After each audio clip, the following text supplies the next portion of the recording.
Good morning, everyone. Welcome to the Education Committee.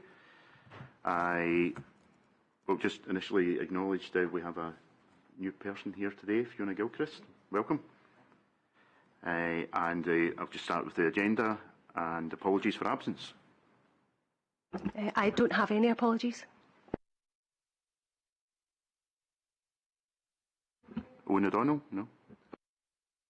Not sure if he will be attending because of Alex. Oh, apparently I've got an email. Sorry, I've not seen it this morning. I went straight into the meeting. Okay. I've just registered that. Thank you, Councillor Pragnell.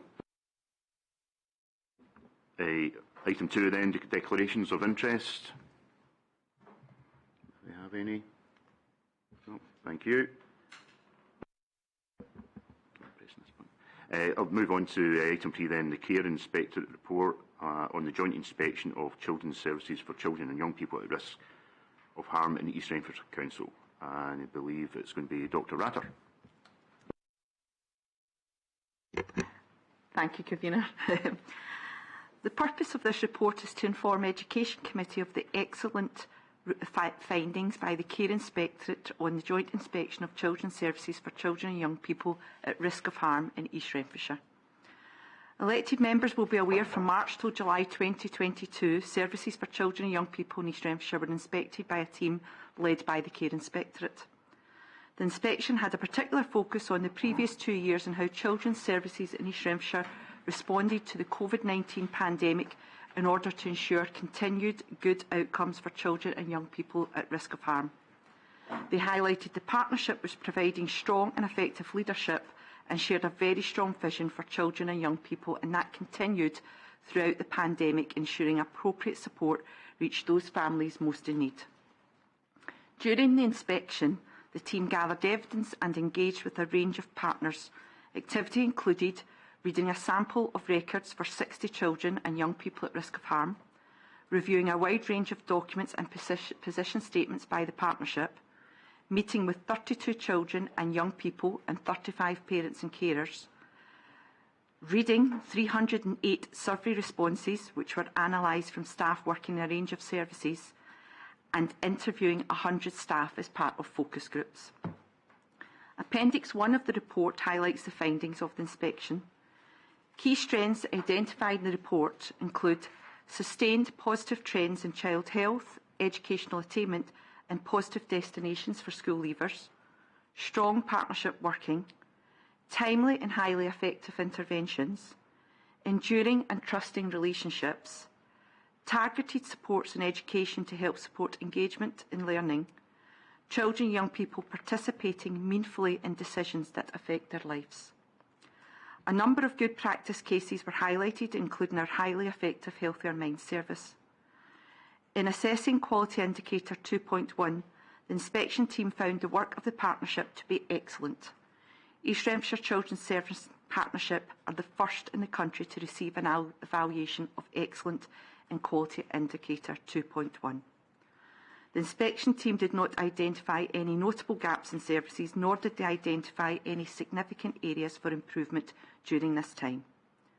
Education Committee is asked to note and comment on the contents of the Care Inspectorate report on joint inspection of children's services for children and young people at risk of harm in East Renfrewshire. Thank you, Ciara. Thank you, Janice. So yes, we're asked to note and comment on the contents of the report. I believe Councillor Pragnell. Thank you, Convener. I would just like to congratulate the Education Department on this report, and it really does show that in East Renfrewshire we have joined up thinking and a joined up approach. Also credit to the Health and Social Care Partnership as well. I think it's very pleasing to hear that we are classed as sector leading, which is fantastic, and of course we have very high standards in East Renfrewshire and we just need to maintain those standards. So I would just like to congratulate the Education Department and thank them for all their support from a HSCP's perspective as well while carrying out this report. And I hope we understand that we're sector leading, but it has to maintain, and how we maintain that going forward is really important. So thank you. Thank you, Councillor Pryden. Councillor Buchanan. Yeah, thanks, Chair. I think words can often fail us, and I know that we have many successes, but this report is without doubt an incredible report, particularly given the circumstances that we've came through. A lot of the work, whether it be in our prevention agenda and our collaborative working, breaking down the silos across the respective departments, has been ongoing for some years, and certainly prior to the pandemic. But that in itself probably stood us in good stead when the pandemic hit. And the work that has gone in prior to that enabled us to continue to provide a lot of the services and to continue with that work despite the not insignificant issue of the pandemic. So I think that's testament to the work not just of our Education Committee, but to our Environment, to our Health and Social Care Committee, or our IJB. That level of integrated working has enabled us to get to this stage, which is frankly outstanding in terms of all of the reports that have gone before and where we now are. It's quite clear that it is recognised now nationally that we are sector leading, and I'm sure that stands us in good stead for the future moving forward. We will always look at continuous improvement, and I think that is vital, but it shows that our basic tenet of getting it right for every child is working and is paying dividends. And that in itself is fantastic, and it doesn't take away from work that will continue to be done.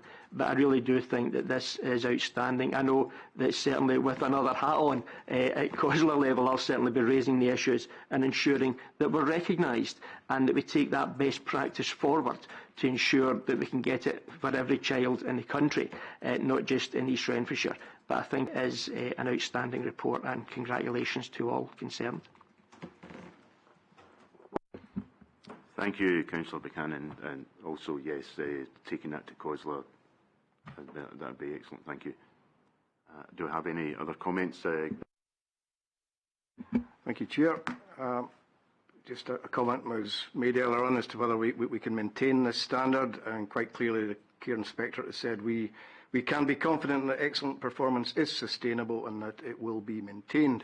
The question obviously is as to whether it can be improved upon, and we constantly want to improve, but I think the biggest threat as far as maintenance and improvement of standards are concerned is the threat of the centralisation of the proposed National Care Service, so it's called. So it's maybe something for colleagues to take through to COSLA, just to underline what is being achieved here. It is a magnificent report.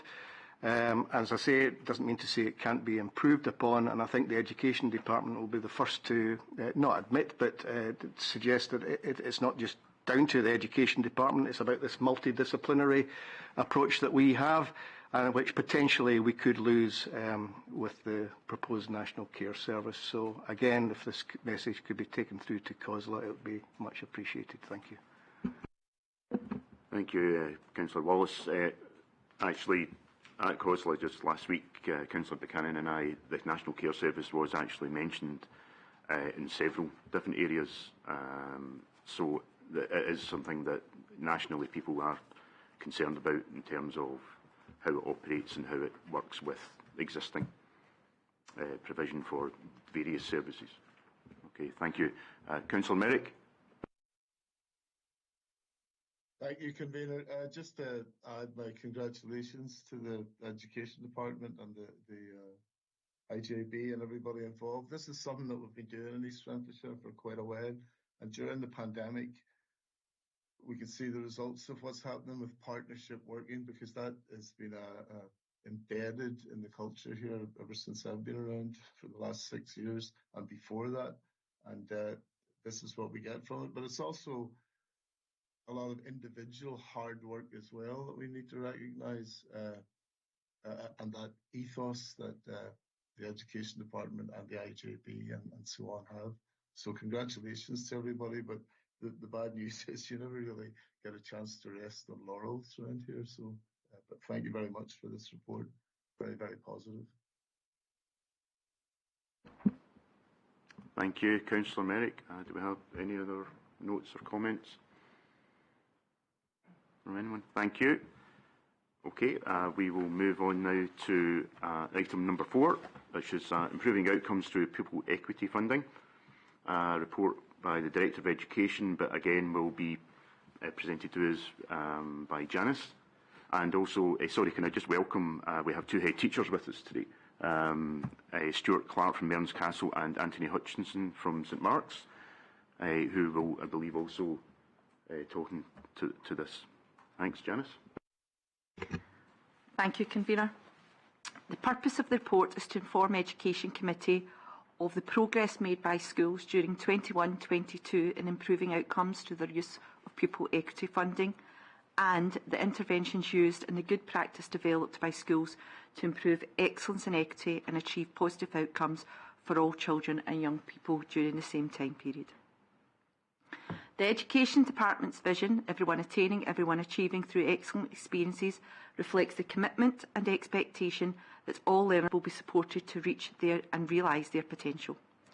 As detailed on page 43, paragraphs 4 and 5, the Department outlines high-level areas for improvement for all services in schools, and through the Local Improvement Plan and the Council's Outcome Delivery Plan, details expected outcomes and impacts in terms of pupil progress and achievement.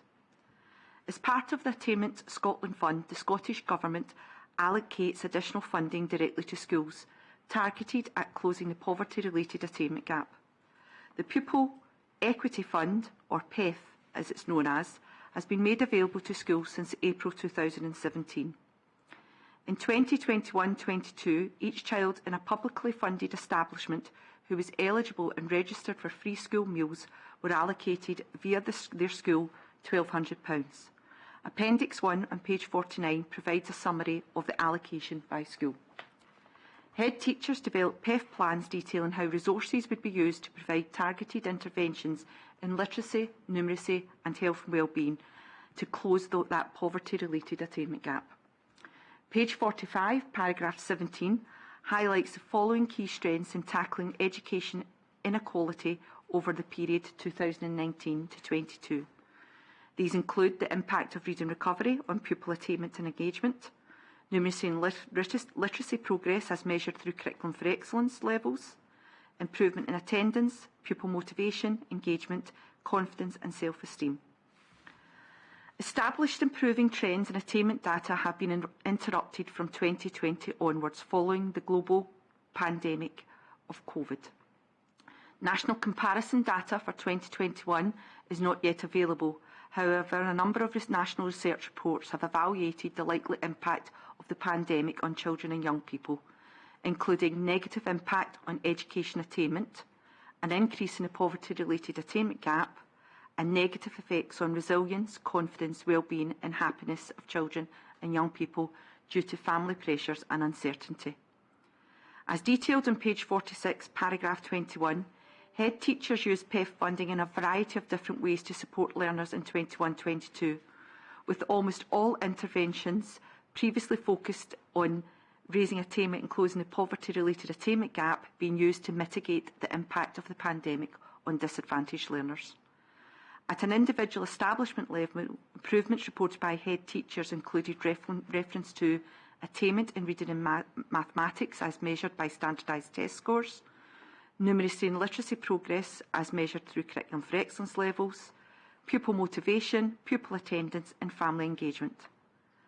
Pupil equity funding is designed within an empowered system, and as such we've invited 2 schools to come along and share with you their decisions around this additionality and the impact it is having in terms of outcomes and experiences for their learners. In a moment, Anthony Hutchison, head teacher at St Mark's, and Stuart Clark, head teacher of Mearns Castle, will do so. Education Committee is asked to comment on and note this report as a summary of the progress made by schools in improving outcomes through the pupil equity funding during 21-22. Thank you, Convener. Thank you, Janice. So, are we going to allow the...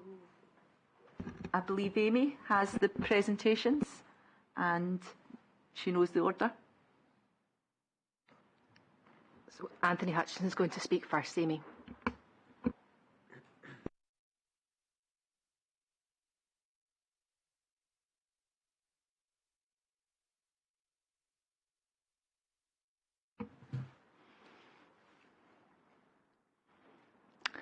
Thank you, Amy. Are you able to... Oh, there we go. Thank you. Good morning, everybody, and thanks very much for the opportunity to come and talk to you this morning and share some of the journey of St Mark's Primary School in relation to the use of pupil equity funding. Amy, thank you. If you can just move on to the first slide, please. One of the important things to speak about in relation to poverty in our context is that we have spent a lot of time as a school really trying to understand poverty. And when I say we as a school, that's staff, pupils and families together.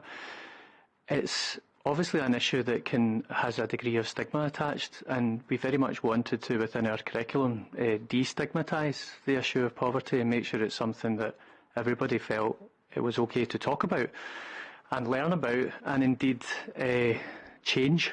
So if the slide here just illustrates some of the areas where within our curriculum we wanted our children to have opportunities to learn about poverty and indeed to not just see it as a global issue. So yes, we do cover it in our learning about the global goals for sustainable development. We learn about it through comparisons of our own school and our partner school in Rwanda through the British Council Connecting Classrooms programme.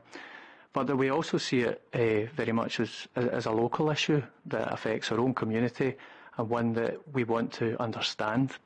In fact, this week, many of our children are taking part in lessons and activities for Challenge Poverty Week. And I just had a learning conversation on Tuesday there with some children where they were just making some fascinating connections between the learning that's taking place in the classrooms and stories they're hearing outside of school in relation to things like the cost of living crisis. But a lot of this work has really been led by the children in the school. The picture on the bottom right there shows some of the children from our Mini Vinnies Society. And the Mini Vinnies is a junior version of our parish St Vincent de Paul Society in the local parish of St John's. And the children are really committed to social justice. They're really committed to understanding what kind of barriers there might be for some of our families in our community.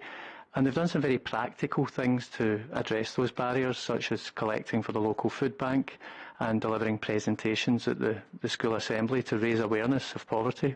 They've also reached out in a beautiful spirit of encounter to some of our elderly residents and neighbours at different times in the year, particularly just after COVID there when there was so much loneliness and isolation, and really making sure that our elderly neighbours knew they were very much in our thoughts and part of our community.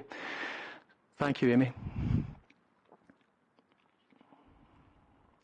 That work within the school on talking about poverty and understanding it obviously extends beyond just the children, and the Cost of the School Day toolkit has been a very effective way of liaising with our families, talking about where there might be poverty-related barriers and making sure we really listen and understand as a school.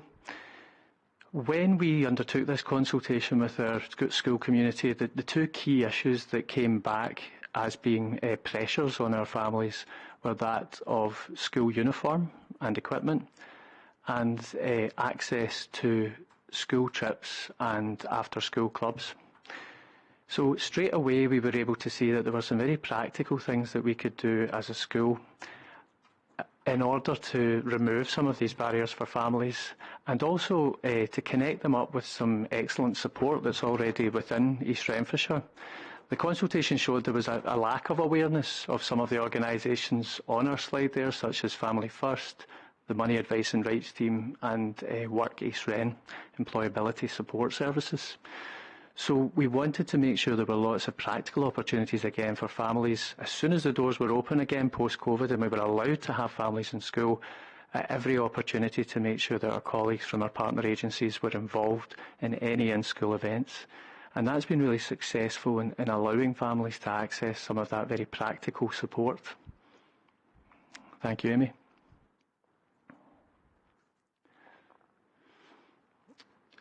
When we take a step back from that more practical side of addressing some of the barriers to poverty, we've also had to look inwards at our own practice to make sure that the provision within the school meets the needs of all of our learners. and also takes cognizance of that context that Janice just spoke to us about in relation to the report, where well-being was one of the biggest considerations we had to have after the pandemic. And readiness to learn is a phrase that you may have seen in the Department's Strategic Equity Fund plan. And we really recognised, particularly after COVID, that there are a number of children who experienced social, emotional, behavioural difficulties and were perhaps struggling to always access their mainstream classroom for all parts of the day. We're now in the third year of a three-year commitment to our nurture class.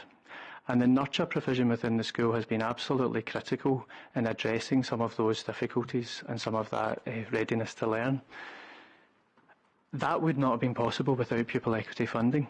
The pupil equity funding allows us to employ a nurture teacher and pupil support assistants who support the group at different times in the week. The impact of that has been there for all to see in terms of improvements in the children's attendance, in terms of the fact that all children who have attended this provision within the school are now fully reintegrated back into their classrooms and very effectively using many of the strategies that they have been taught through the nurture class. But more than that, we wanted to make sure the long-term sustainability of this project was ensured by making sure that the expertise developed by our staff leading that intervention in school was shared across the school, so that nurture is a whole school approach in St Mark's. Our staff now tell us that they are totally confident in terms of applying the nurturing principles in all contexts in the school, whether that be in the classroom, in the playground, wherever there may be examples of children who might have some kind of dysregulated behaviour.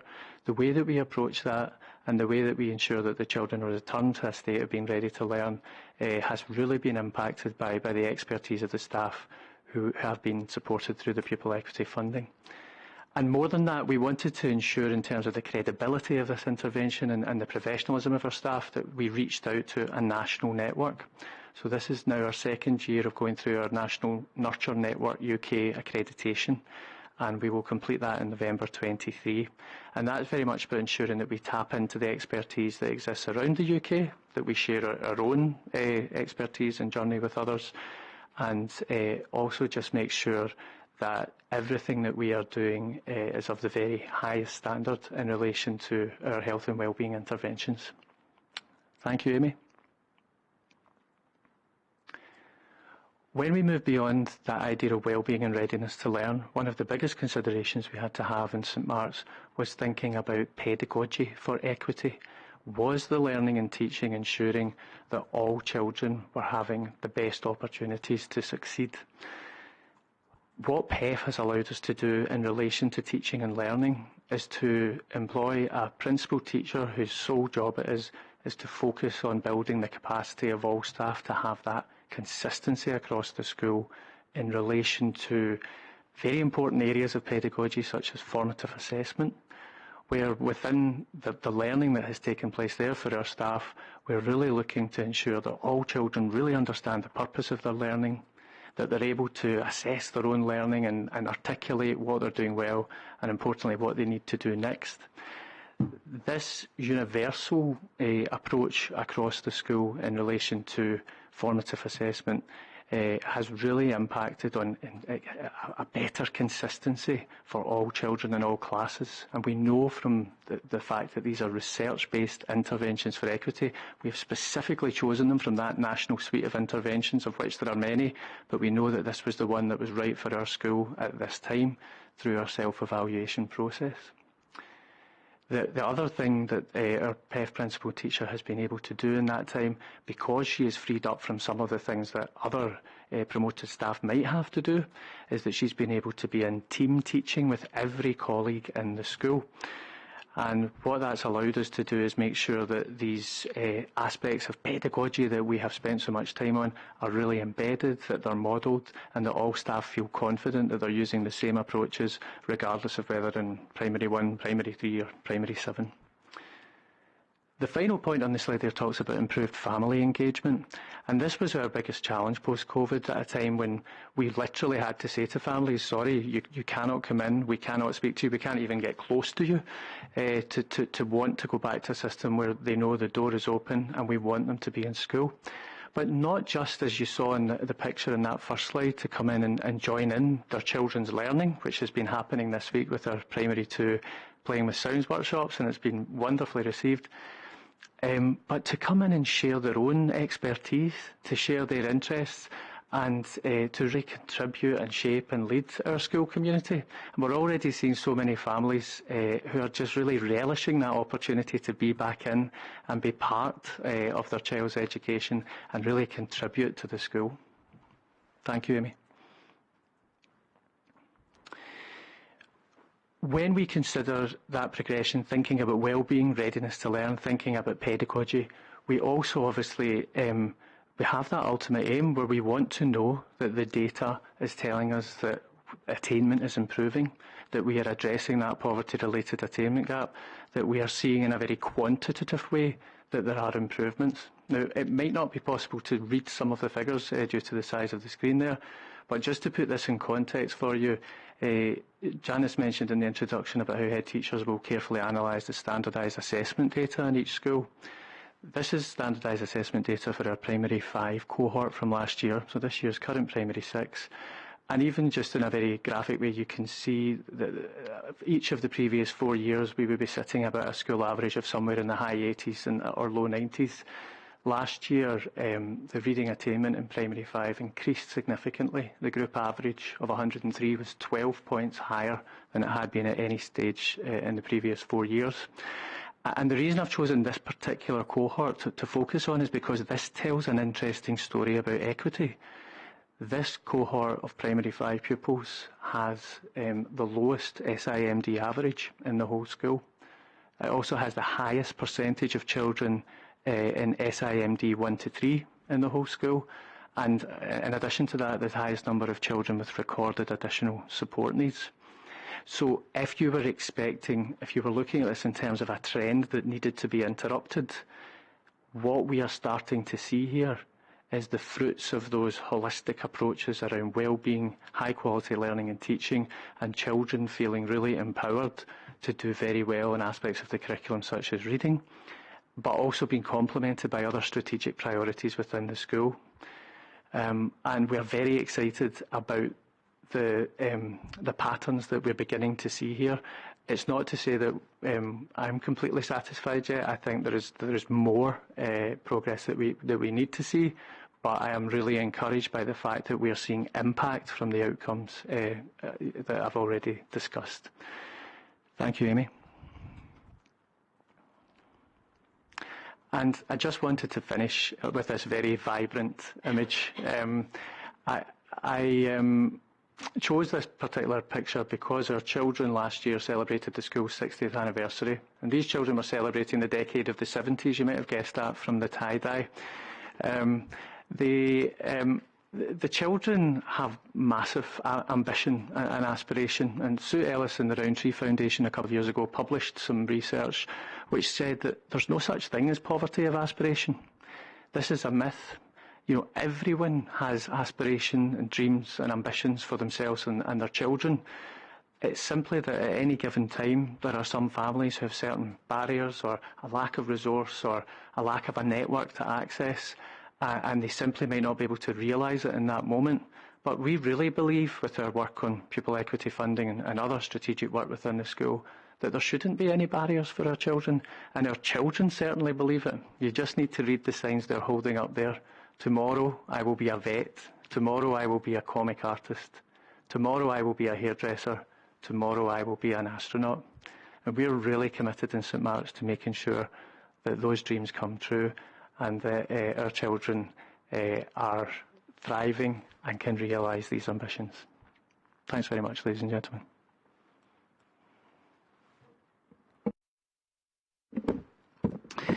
Good morning, everyone. Amy, the slides for myself hopefully will be available. My name's Stuart Clark. I'm head teacher at Mearns Castle High School, and how can I follow that, Anthony, in terms of that last slide with the picture there? So what I would like to do this morning is explain a little bit, and first of all, thank you for the opportunity to explain a little bit about how we are achieving equity with a focus on wellbeing. And I thought it would be useful, first of all, just to share a little bit about the complexity as a result of our own context in that respect, to address the poverty-related attainment gap. So if we could move on, Amy, to the first slide, just to look at context. So as you may know, for the large secondary school, we've got over 1,400 pupils, and around 4% of our pupils are entitled to free school meals. And a small number of our pupils are from SIMD 1 to 3, around 3%, and SIMD 1 to 8 is 30%. So the majority of our pupils in SIMD 9 and 10. Now what that means for us is that we need to look individually at individual pupils and at their circumstances and at their attainment profile, and we'll see how that transpires in just a moment. So if we move on to our attainment gap, and Amy, if you could move on to the next slide, that would be great.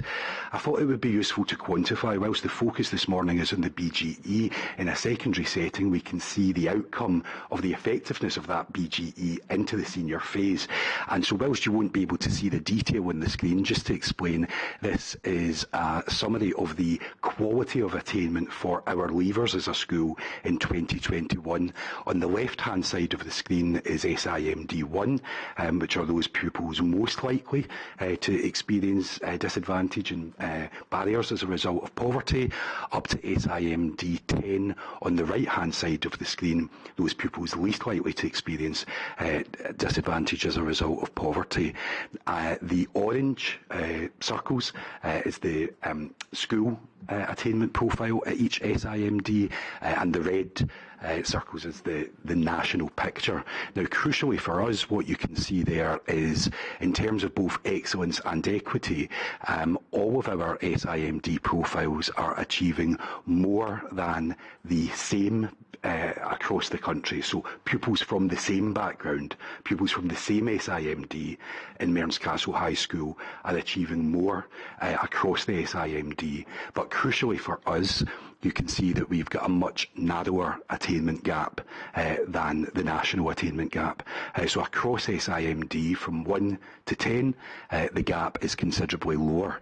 Now, crucially, because of that point that I made around the numbers of SIMD 1 to 8, it's important to ask, is that a one-off from 2021? So if we move on, we don't have the leavers profile available yet on Insight, but we do have the cohorts. So this was 2022 for S4, and what you can see there is a much narrower attainment gap at Mearns Castle High School than the national gap. And I should point out, of course, on the left-hand side, SIMD 1, whilst the number of pupils is very small, if you then go right across to the end to SIMD 10, the crucial point here is that the SIMD background of pupils in our school is not causing disadvantage in relation to the final attainment profile. If we then move on to look at S5 from last year, again you can see the same picture. So it's not a one-off blip, it is a continuous pattern that our gap is narrower than the national, and we are outperforming across the SIMD range. And then you can see the same on the next slide for S6, again a narrower profile and above the performance for pupils from the same SIMD background. Now, as Anthony was saying in his presentation, that doesn't mean that we say the picture's rosy. It doesn't mean that we say job's done. It means that we say, well, who are the individual pupils who are experiencing disadvantage? And so if we move on, please, Amy, you'll see that that means that we've looked wider at other indicators, and I won't dwell on this, but we are outperforming our comparators in literacy and numeracy in the BGE, equally at levels 4 and 5 in the senior phase, with outperforming our comparators for literacy and numeracy, and pupils in SIMD 1 to 8 are also outperforming comparators for level 5 in literacy and numeracy. So that means that we need to identify the individual pupils. When that statistical picture is positive, then who are the individual pupils who are disadvantaged? So if we could move on, to individual stories. And if we look at the next slide, if we go back to the attainment gap in 2021, what I want to flag up as well is that statistical picture is positive. At the bottom there are individual pupils who did not attain highway. And that can affect pupils from any SIMD. And so as a school, we look at every individual pupil's attainment and identify the narrative and the individual journey and stories for those pupils. We are not sitting back and saying we have no gap. We're asking why in those cases. And if we move on, what we can see is that we've identified that in those cases of pupils who did not attain, it was mainly as a result of attendance and engagement. And in almost all cases, that linked to concerns around well-being. And so as a school, similar to Anthony, but in a different approach, in a different context, we've identified well-being as a crucial area for us to invest pupil equity funding. Now, the next few slides I'm going to move through very quickly because that leads to us introducing to you the hub, which we've used our pupil equity fund to create. And if we just move through the next couple of slides, you can see that we've created a really unique space within a school. When pupils and visitors to the hub come to visit, they often say this doesn't feel like a secondary school. It feels very different. And the reason that we created that physical space was to provide an area within the school that would be an anchor to a whole range of universal and targeted supports in relation to well-being. And so if we move on to the next slide, you'll see some of the areas that we have introduced at a universal level. And I, of course, won't speak through all of those. I realise that you'll have a busy agenda. But I wanted to flag up the Living Life to the Full programme, which is a cognitive behavioural therapy programme that has been used across the country. And we have developed a partnership with Professor Chris Williams at Glasgow University, who developed this programme. And we are utilising the programme in PSE for all pupils in S1 and S3, which means as pupils progress through the school, they will all have had that introduction to CBT-based skills for dealing with the stresses and strains of life. And that has been really, really positively received. We've also utilised PSE to ensure that all pupils across the school get the opportunity to come and visit the hub to find out about ways that they can be supported in their well-being. But of course, in taking a whole family approach, one other aspect that I would want to highlight is our support for parents, which we're introducing this year, building on the introductions of support for pupils last year. And so all parents of S1 pupils have been offered the opportunity to undertake a CBT-based programme themselves for dealing with the stresses and strains of life in order to also help them support their child. So there's a huge universal element to this. I won't speak through all of it, but that is fundamental because of course, well-being is essential for everyone.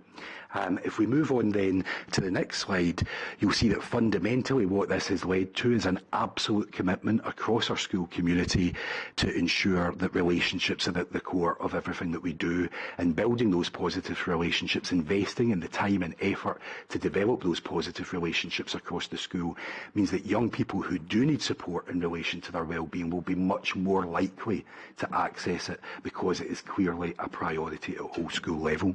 If we move on, I'd like to touch on, and we could just skip through that slide, Amy, that's just a summary of supports for exam, dealing with exam stresses in the run-up to exams. I wanted just to flag up, similarly, I'm not sure that I can match Anthony's slide at the end there because that was particularly emotive and powerful, but I wanted just to share with you just the moments of fun and joy that the hub has created within the school. You can see there on the left-hand side at the top, this was the hub club, which is an extracurricular club that the hub has introduced, and this was the pupils coming down to do Just Dance after school.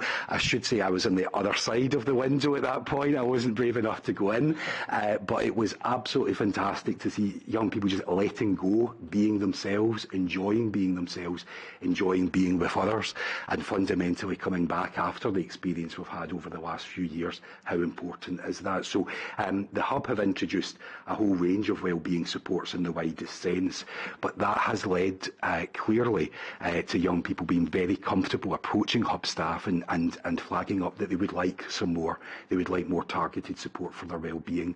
And so if we move on to the targeted supports available, I won't go through all of these, and I realise you won't be able to make them out on the screen. But Living Life to the Full is being utilised both for group work and individual work.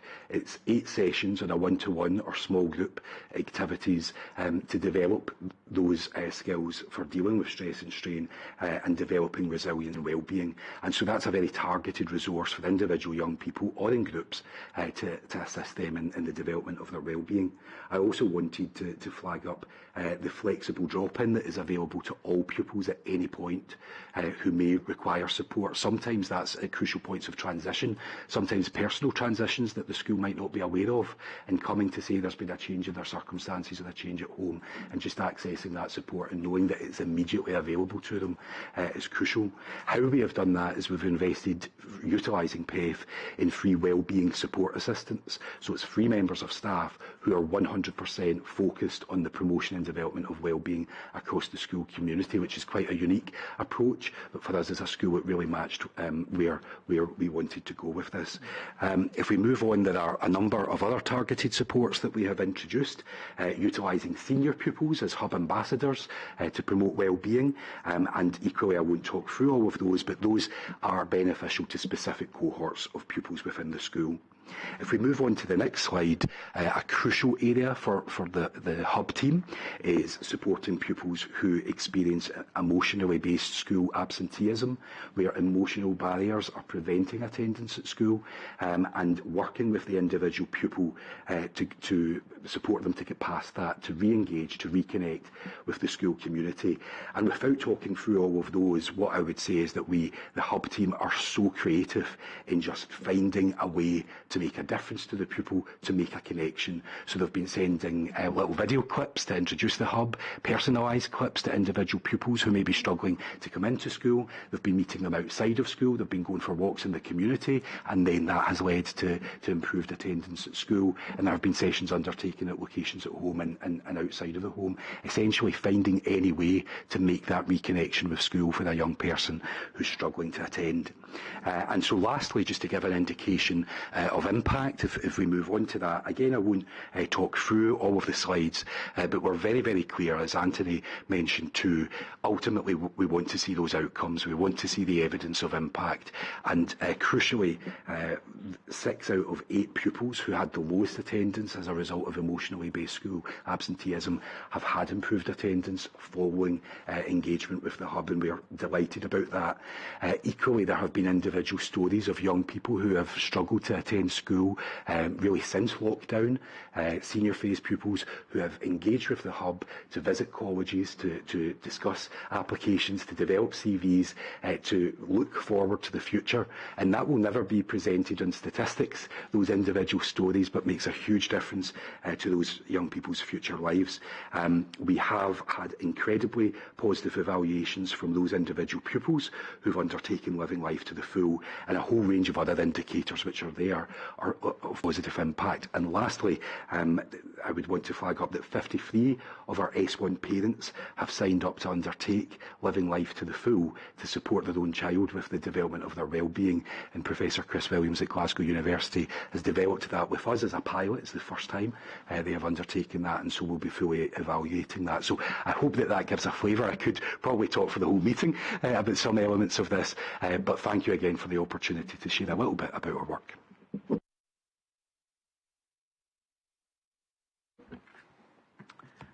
Thank you both very much. That was very informative and quite inspiring, really, and it was really great to hear about so many things that are happening in the schools.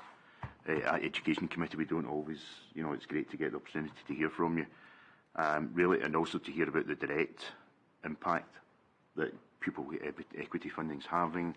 It was great to hear about the family involvement in lots of different ways, because, well, a happy family tends to have a happy child, and the community involvement. I can ask, Anthony, you mentioned National Nurture UK. How did you find out about that? Well, that actually just came about from collaboration within our neighbourhood, because Neilston Primary had already accessed that and were very positive about the experience. So it really just came about from a conversation with Neilston before we decided to invest in that. It wasn't a huge financial investment, but there was a cost attached, and with every PEF decision we want to make sure that we're going to get that value for money and, you know, that kind of long-term sustainability out of it. But yeah, it really came about through Neilston, their recommendation. Excellent. It's great to hear as well that schools obviously sharing the type of thing. Also good to hear as well that the additional staff, the principal teacher, being available to you as an additional resource dedicated to that, and the holistic approach was very encouraging. I'm conscious, obviously, I'm talking more than anyone else, so any other questions or comments from any other members of the committee? Fiona Gilchrist. I hope I get this right now. I just want to say my background in teaching was in nurture group. I was a nurture teacher for many years, and I can see the benefits that the children gain from it. In fact, it was when it started out in Glasgow. I was one of the first nurture groups in Glasgow, so I have seen it grow, and I hope it continues to grow, because there's so many good benefits from nurture. And I'm glad to see that it's been taken over by so many other schools. Thank you. Do we have any other comments? Frank, online? Thank you, Convener. I think it was wonderful to have such positive presentations. There was only one thing that did worry me, and that was the slide in St Mark's about the reading levels. I noticed that there's been a great improvement in both boys and girls, but I've noticed the attainment gap between boys and girls seems to have grown a lot. I wonder if there's any comment that could be made. Thank you. Yes, there is. Historically, we do tend to see a gap between boys and girls' attainment. At some point in that attainment journey, sometimes we see the reverse of that as they go into secondary school, depending on the individual context. But just to give you a wee bit more context about that particular stage, the profile that I mentioned in relation to that, more of our boys would fall into that second category in that stage around additional support needs. So the fact that they're attaining so well, at an average of 96%, which is well above what the school average has been and close to the East Renfrewshire average, is of great encouragement to us. It shows that the interventions for targeted support are really working for those boys. And in terms of the girls' attainment, you're right, it's very, very high in that class. I think it was 112 from memory was the average. Or not class S, I should say. It's 2 primary 5 classes, which is exceptional. So I recognise, we do know that there's work to be done with boys. It's part of the reason our curriculum rationale has had such a strong focus on making sure that we are going outdoors a lot. Our boys in particular has talked to us about the need to do things where they get to be very active, they get to be outdoors.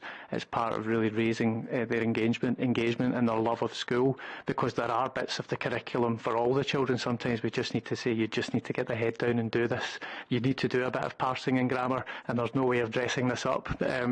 So sometimes they just need that message, but actually we want to balance that out with a really full and relevant curriculum. We are really happy with the attainment of the boys at that stage, but we do have our eye on that historical attainment gap that there is between boys and girls, and look for as many ways as we can to address that.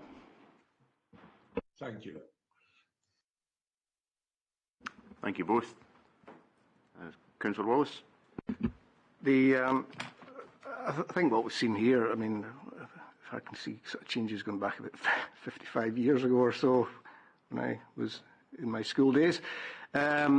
the dramatic changes, and schools quite clearly become an extraordinarily welcoming place, and all these various initiatives that are being put in place are extremely welcome. I particularly noticed from the St Mark's slides about the engagement of the family, getting the family, getting parents. I mean, as we clearly know, a lot of the motivation towards success in schooling, a lot of that comes from the discipline boundaries that are set within the home. But I was also interested in Burns Castle's slides, which actually showed, regardless of what SIMD, there are those that fall off. Poverty invariably is measured by economic background, etc. But there's also poverty of parenting, which can happen in any background. And I'm pleased to see, particularly under the kind of GERFIC kind of background, is that every child has been looked after. But overall, I think this is a tremendous report and very encouraging. I just concerned about what we're facing over the next year, 2 years, 3 years. And I wish you every success in trying to maintain what you're doing already, but it's very encouraging. Thank you. Thank you. Councillor Wallace. Councillor Buchanan. Yeah, thanks, Chair. Yeah, just to echo some of the comments that have been made. I think when you first read the report, there are a couple of things that stand out. The first, I think, is the fact that the attainment gap in some areas has widened. And that's a concern, not an unexpected one, I don't think, given the last 3 years and the difficulties that everyone has faced in that time. And that initially sparks concern. Albeit something I think that most of us could probably assume this is going to have an impact, and we see that it has. But what is outstanding in the report, and what we have heard from our head teachers and our teams and that work that's going on across all of our schools, is the positive aspects of what we have been able to take from it. The fantastic use of PEF funding, and it shows that one size doesn't fit all, but it shows that the proper use of that funding and the great work that's carried out by our head teachers and their teams, working not just in the schools but within our communities, is paying dividends, and we are seeing the results of that starting to filter through, and that's outstanding. It shows that integrated working that we touched on in the previous report this morning. It shows examples of that working all the way through, that it's not just the child, but getting it right for that child, as Councillor Wallace mentioned, is about making sure that the family involvement is equally as important as the school and educational involvement in terms of attainment. And that the examples we see show that that is working, and that we are moving in a very positive direction from that. So the whole school approach, I think, is absolutely right, but it's not just the whole school, it's the whole school approach which also extends into the community, and making sure that it's right for those families and for everyone in that area, and that makes the school a vital cog in dealing with those issues, which, you know, is probably something that not many realise over time, but that intrinsic part of a community is the school, and the work that's going on starts to highlight that and how important it is. So I think overall it is, as has been said, a very good report. It shows that there's a huge amount of work ongoing in our schools. It's not just about the educational aspect, it's about working in the community and ensuring that we give those children a proper start in life, and that impacts on their families as well. So congratulations for the work that you're doing. That's fantastic, and very much welcome the report, because it exemplifies the need ultimately for local involvement and for local government to be involved in that and ensuring that our communities move forward. So thanks once again. Thank you, Councillor Buchanan. Councillor Merrick. Thank you, Convener. I'll probably echo some of what's already been said. But first of all, thanks very much to Stuart and Anthony for the presentations. Two quite different schools, but it was really interesting to hear how the PEF money gets spent, you know, and I would suggest that this is the best use of money that I've seen in a long time. So, yeah, thanks very much for your presentations and the creativity of stuff that goes on. As Councillor Buchanan touched on, the schools become the heart of the community as well, and that's probably what it used to be like in the good old days, but obviously technology and the world have changed dramatically since then. But it's great work, and ultimately the plan is here to give these young people that a far better chance in life. When we continue to try to narrow the attainment gap, that doesn't mean that we're not raising the bar for everybody overall, and that's very important too. Thank you. Thank you, Councillor Merrick. Just can I have a final observation to ask about at Mearns Castle, Stuart, the hub team and who that consists of, and a wee bit concerned that it's oversubscribed and a victim of your own success maybe, but also is that something that to the education team maybe we could think of in other schools and as a good experience? So. Thanks very much for that, Convener. The Hub team consists of a Principal Teacher of Pupil Support who's part of our core staff, who has that within her remit to lead the development of the Hub, and 3 Wellbeing Support Assistants. And initially we had anticipated that we would appoint 1 or 2 Wellbeing Support Assistants, but because of the impact that the staff are having, we've extended that to 3. This is the first time that these posts have been appointed. We created the post as a result of the need that we identified, and they are currently undertaking a huge amount of activity in the school alongside high quality professional development, which is crucial obviously to have the impact there. So it's a post that we've created, and we are seeing the impact of that, and would hope to be able, as long as PEF continues, to be able to continue funding those roles. Thank you. We, from time to time, we have create sort of showcases where schools get an opportunity to share how they're using this money, so that there is that opportunity to learn. Although it's a bit empowered system, it's about head teachers meeting their needs. I think when you see the common themes that are running through both schools, that the need is similar across all our settings. We're working very closely with Education Scotland and their Attainment Advisor at the moment, and my colleague Marlon Brennan, who's also joined us today, one of the Quality Improvement Officers who has got a responsibility for pupil equity funding. We are working really closely and going out and supporting and challenging schools as well to make sure this money is being used effectively, and so that they can show us the impact the way that Stuart and Anthony have. And later on in the year, we will be writing a report on the impact across all our schools, a bit more personalised than this report, and we hope to bring that to you in a future meeting this session. Thank you, Jess. Any other comments? Excellent, thank you.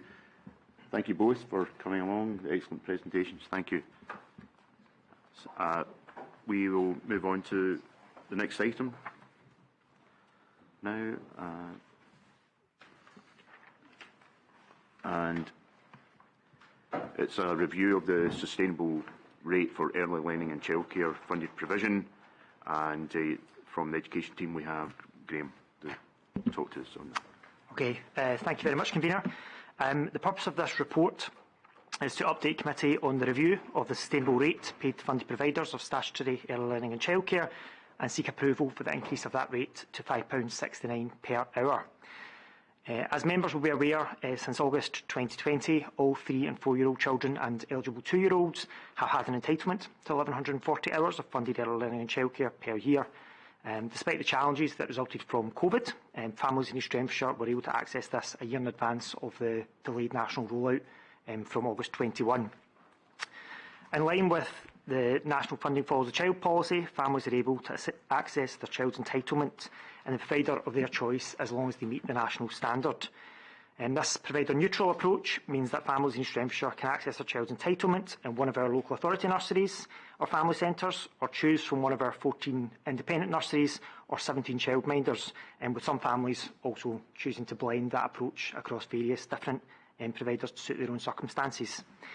And where a family chooses to access their child's entitlement in an independent nursery or childminder, and these are known as funded providers, the council will pay an agreed rate for that provision. And from August 2020, this rate has been £5.31, with an additional 50p per hour being paid for the provision of hot food, and that was put in place from August 21 as part of that national rollout. So turning to the report itself, as outlined in paragraph 7, when the existing rate was set, it was agreed that this would be reviewed in advance of the 22-23 session to ensure that it remains sustainable, importantly both for providers but also for ourselves as the authority. Unfortunately, obviously given the delays we've experienced as a result of COVID, and of course the sort of challenges that came from the election and the sort of establishment of new committees and things, and we have experienced some delays with this. However, I can advise members that we have been keeping our funded providers updated on this process, so they've been aware that this review has been ongoing. As members will note, with regards to the review process, it has been informed by a national cost collection exercise that was commissioned by the Scottish Government and undertaken by Ipsos Mori. Importantly, in addition to providing the robust data to allow us to undertake our review, this was also an opportunity for providers to influence the reviews with up-to-date, accurate information about their own costs of delivery, and so they could contribute into that. I can advise that locally, all providers were encouraged to participate to give the strongest evidence base possible.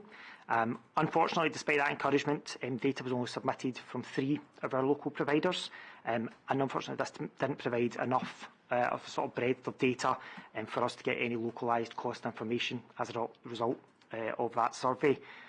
As such, we have received sort of aggregated West Partnership data, which has obviously been encompassed from the 8 authorities that's been brought together, and that's received by us in May and has informed our review. In setting the rate, we have collaborated with our colleagues across the West Partnership to streamline our approach and ensure a consistent methodology. Members will be aware that a lot of providers will have nurseries across different authorities, so it was helpful just to get that kind of consistent approach, so they weren't dealing with vastly different approaches in how we were setting the rate. And whilst we have looked at this consistent approach, it is worth highlighting that we are all starting from different points in terms of our different demographics, different wider offers that we've got available, and different geographies, which will obviously result in slightly different variations in terms of what that final rate will end up being across the authorities. In reviewing the rate, paragraph 10 notes the factors that have been taken into account in reaching the revised figure of £5.69. That's a 7% uplift on the existing rate that we were paying, specifically noting the payment of the Scottish Living Wage, the increasing costs being borne by providers, and ensuring that there is an appropriate margin to allow providers to support reinvestment, to support their own quality improvement. I think it's also just important that we stress that in addition to the rate itself, we do offer quite a comprehensive range of additional supports to providers within East Renfrewshire, and that is something that we're very proud of in terms of how we support and work with our providers. These are detailed within the paper, but just to highlight, these include things like access to a teacher, high quality CLPL programme, and the departmental support from our quality improvement team, educational psychology, and also a dedicated ELC development officer to offer that ongoing support. These are highly regarded by our funded providers and continue to be a really important part of that offer that we provide.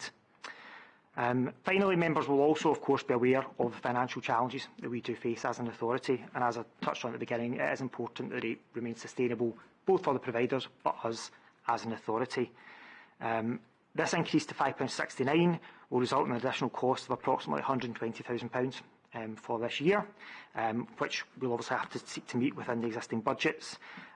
Members will recall from previous committee meetings that we continue to engage nationally with the Scottish Government on the settlement for early learning childcare, and we'll continue to do that through our ongoing engagement nationally.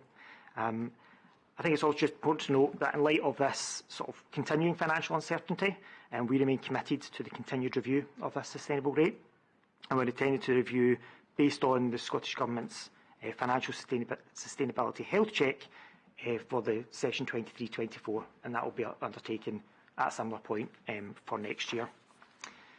So in conclusion, members will note that the Department's continuing partnership with our funded providers and our work together in delivering the 1140 offer to families. This report summarises the review that's been undertaken to set the revised sustainable rate paid to funded providers as part of the offer made available across East Renfrewshire. And on that, committee is therefore asked to approve the introduction of the revised new rate, with it being backdated to the beginning of this session for funded providers. Thank you. Thank you, Graham. Any comments or questions? Councillor Wallace.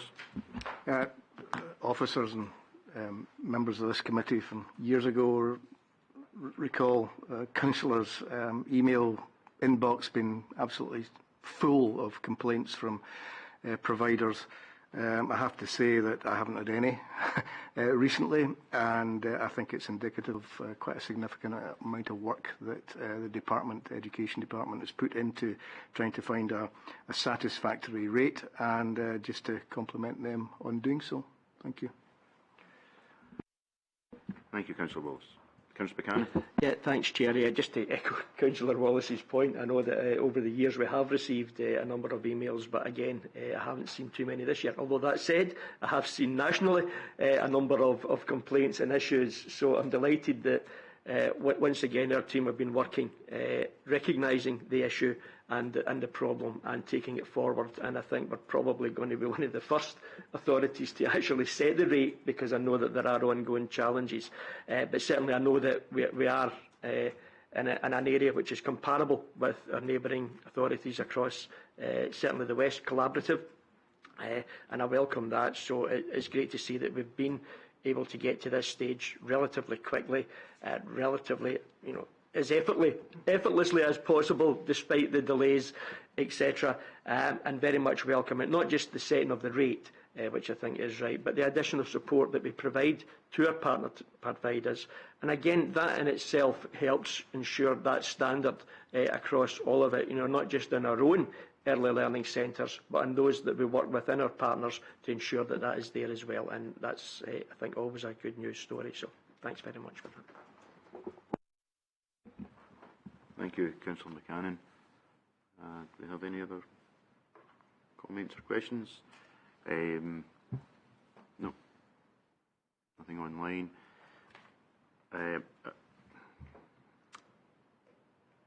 Yeah, I echo what you both said, and it is actually very encouraging after attending COSLA as well, the children and young people, and hearing the discussions between the other council areas as to and that's when I became aware of realisation that we're one of the earliest to actually establish this. One thing that kind of maybe the Education Department might be able to help me with an observation here, and I know we've talked about it, but the fact that the Ipsos Mori exercise where only 3 of our providers responded.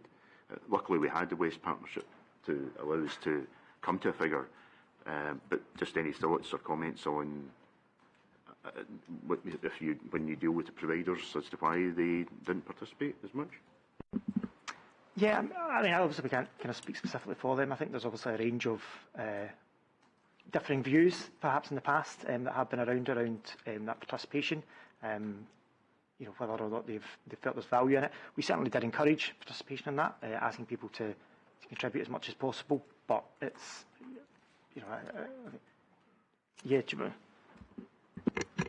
Anecdotal feedback I've received is that they don't think Ipsos Mori was asking the right questions.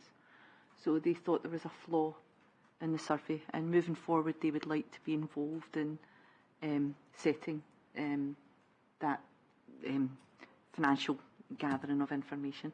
So that's sort of certainly anecdotal information, that they don't think it was asking the right questions or reflecting how private businesses run.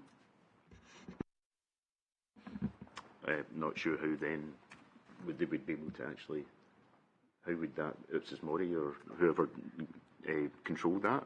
Or how would they do that? I think this information's been fed straight back to the Scottish Government moving forward, so I would imagine that the Scottish Government and COSLA are aware of the request for more involvement. Okay, thank you, Janice. Okay, I don't believe any other comments or questions. And then the committee is asked to approve the approval for the new rate. We have acceptance. Approval. Thank you. Okay, we will move on to the next item then on the agenda. Is number 6, and I believe the Director, Dr. Ratter, is going to present this. Thank you. Thank you, Convener. The attached report included as Appendix 1 of your papers sets out the progress made during the last academic year with the associated targets, target outcomes and expected impacts detailed in the West Partnership Improvement Plan for 2021-2022. This year, in seeking to come to an evaluation, the West Partnership strengthened the reporting and evaluation framework, and that's been reflected in the report that you've got in comparison to previous iterations. The report provides an overview of the West Partnership, the vision, the context and the scale of the work, and it crucially includes a range of internal and external data, including an overview of the West Partnership, broad general education and senior phase attainment. Critical indicators are set out in page 85 of the papers. There is some evaluation data from each of the 3 work streams, although it's important to perhaps emphasise that there is a significant amount of additional self-evaluation information contained separately that informs that report. And also perhaps just to highlight to you at the end of the report, there are some of the key messages from an independent evaluation of the West Partnership that's been carried out by the Robert Owen Centre from the University of Glasgow, which is very important in terms of that triangulation and making sure that the West Partnership isn't just accused essentially of marking its own homework. In terms of some of the key messages, in terms of the key attainment, committee will note that in terms of literacy and numeracy, West Partnership pupils continue to be more likely to meet the expected levels in these 2 key areas when compared to the national figure. And when you take account of the context of the West Partnership and the number of young people and children that are in deciles 1 and 2, it's a significantly more disadvantaged cohort than the national figure, and therefore that's a strong picture. Similarly, data from 2021 session shows that the West Partnership outperforms the national figures at level 5, level 6 and level 7, and also has higher positive destination figures. As I mentioned, this year the evaluation framework was strengthened to try and demonstrate the added value and collective impact of the partnership activity. Those members of the committee who have been on for a number of years will know that we very much speak about trying to make sure it's adding value and that it's reaching out into the classroom. So this year they've made use of the work stream outcomes and evidence from the different projects, and it's underpinned by what's called 3 drivers of improvement. So we've looked at the extent to which collaboration is taking place, the extent to which there is increased knowledge and confidence of those practitioners that are taking part, and the extent to which practice is then changing as a result. And these drivers all reflect the expectation that the West Partnership will continue to support individual local authorities, such as East Renfrewshire, to deliver that excellence and equity by adding value and creating those opportunities to work together. There's a number of different evidence gathered. I would maybe just highlight just 1 or 2. We've got over 3,100 colleagues participated in West Partnership events this year. We've got West Online School is now being used by just over 40,000 learners nationally. And there's a vast amount of data that's been collected demonstrating that improvement in terms of knowledge and confidence at all levels, with over 80% of colleagues reporting improvements as a result of attending a West Partnership event. So in conclusion, the West Partnership is continuing to make very good progress. Importantly, we're seeing the benefit of that regional improvement collaborative and the impact that it makes for our teachers, our practitioners and support staff at a local authority level in terms of the offices and more widely in terms of some of the communities. So Education Committee is asked to note and comment on the report. Thank you, Convener. Thank you, Dr. Ratter. And can we have comments? Can Councillor Wallace? Thank you. Yeah, I think when the West Partnership was first mooted, I think we were all very concerned that this was a first step towards centralisation of education. I'd maybe suggest now that this is actually an organisation or a set-up which maybe will stop that happening.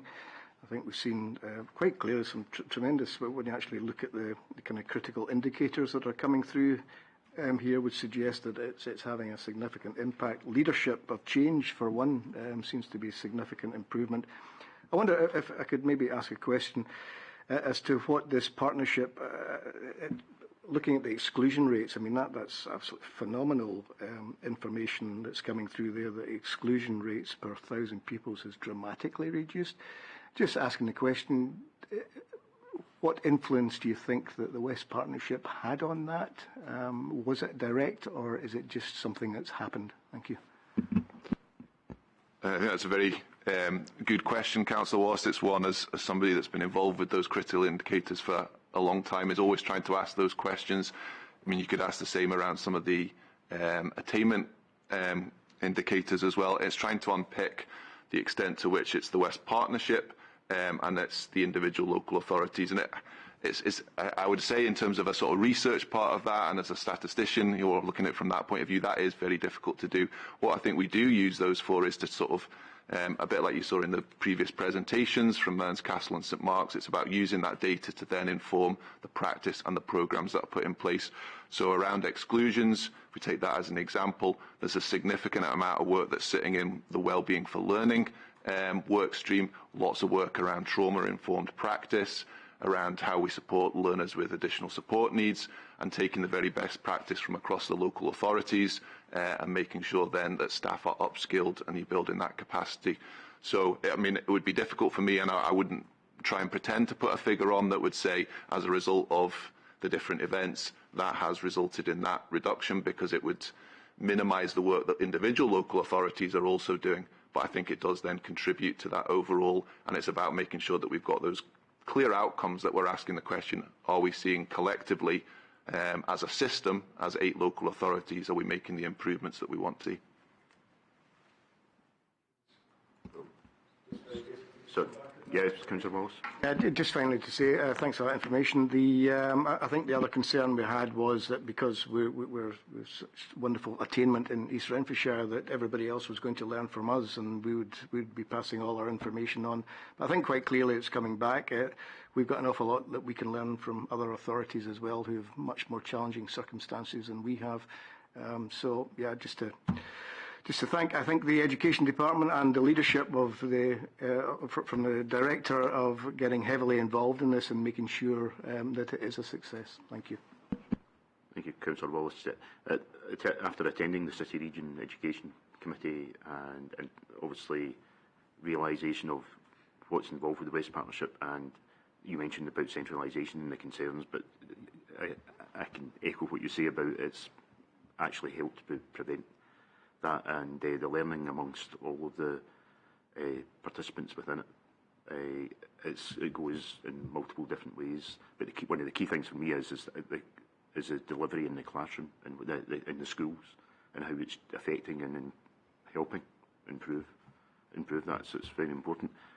Sorry, Councillor Buchanan. Yeah, thanks, Chair.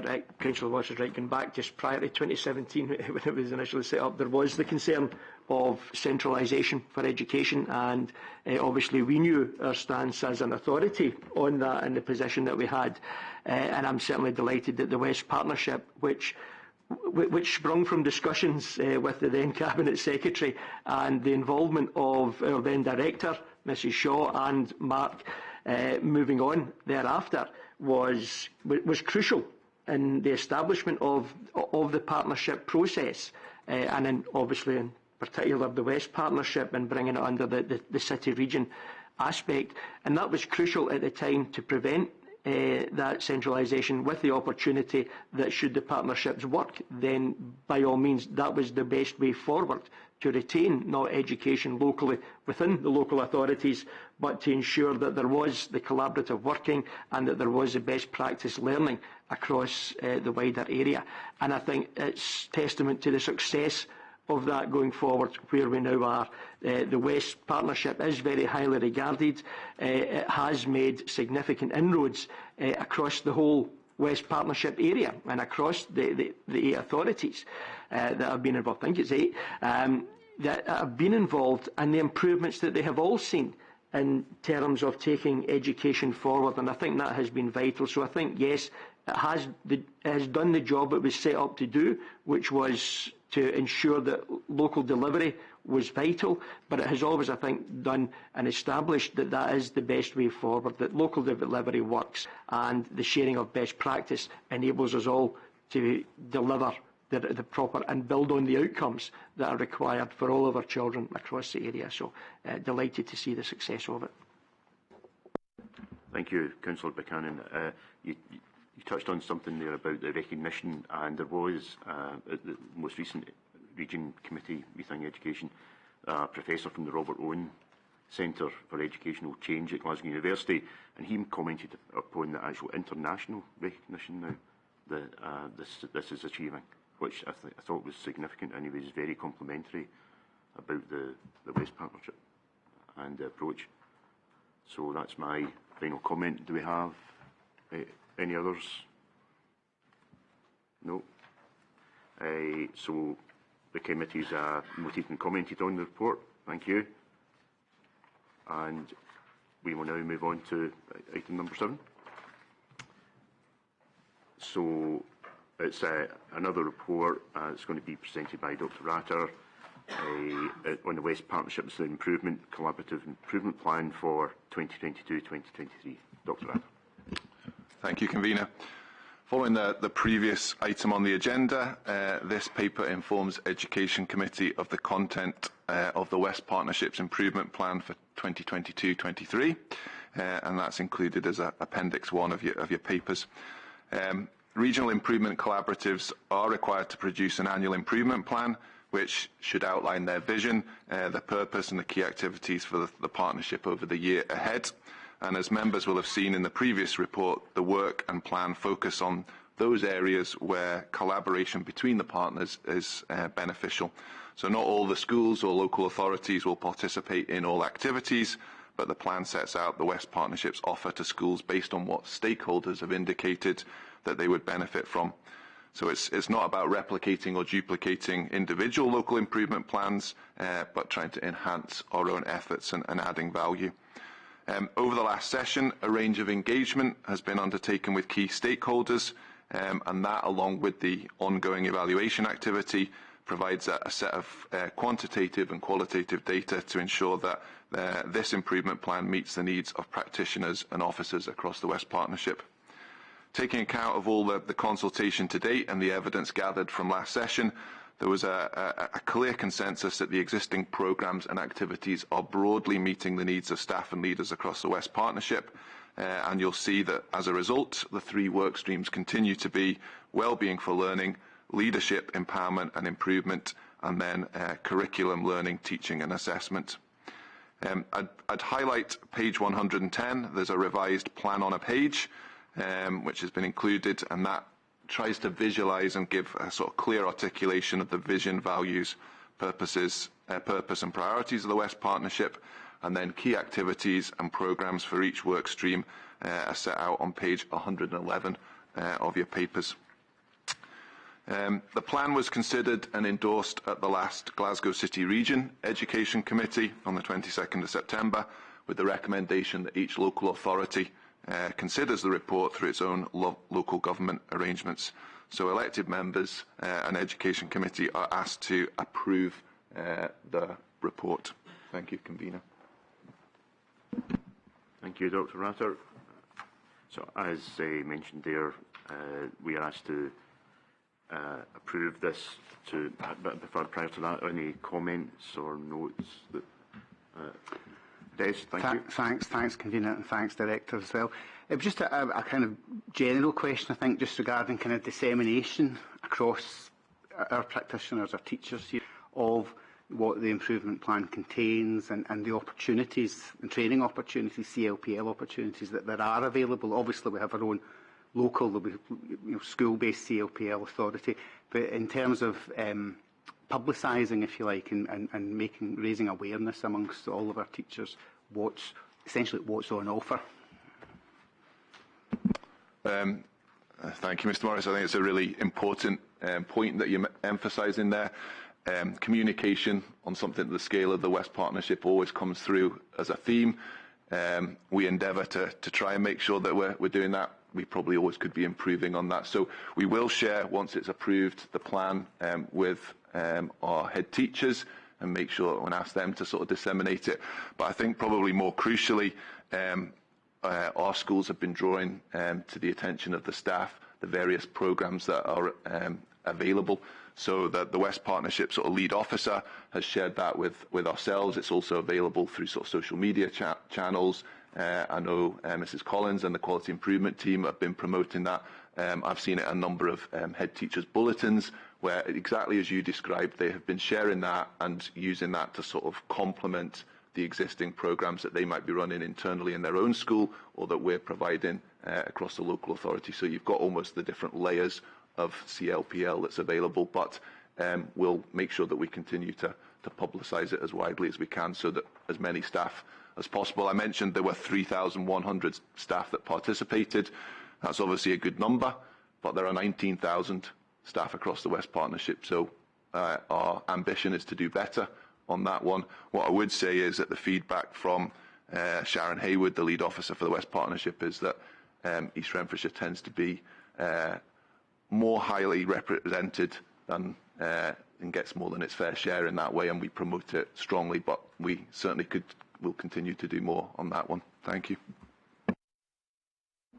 Thank you, Mr Morris. Thank you, Dr Rather. Any other comments or questions on the report? Oh, sorry, Frank, online.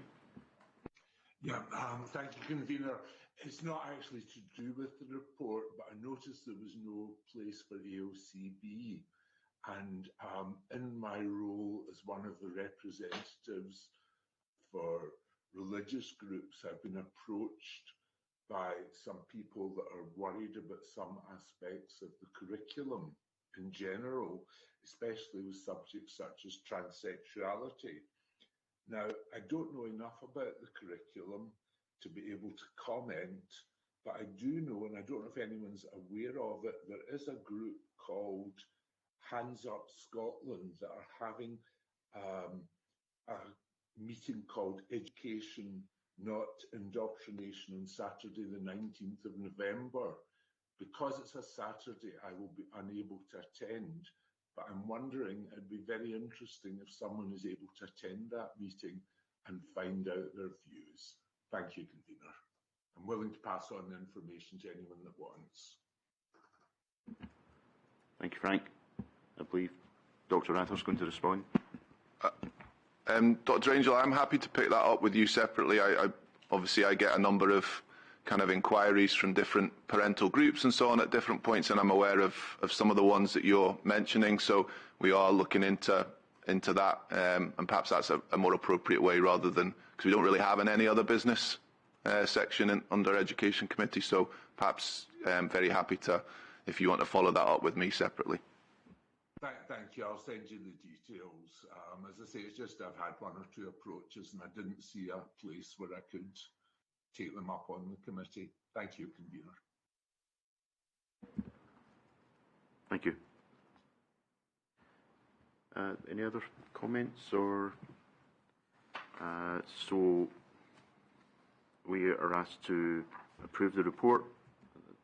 The committee is happy? Okay, thank you. And I believe that's our final item on the agenda. Okay, thank you everyone for attending, and we'll close the meeting. Thank you.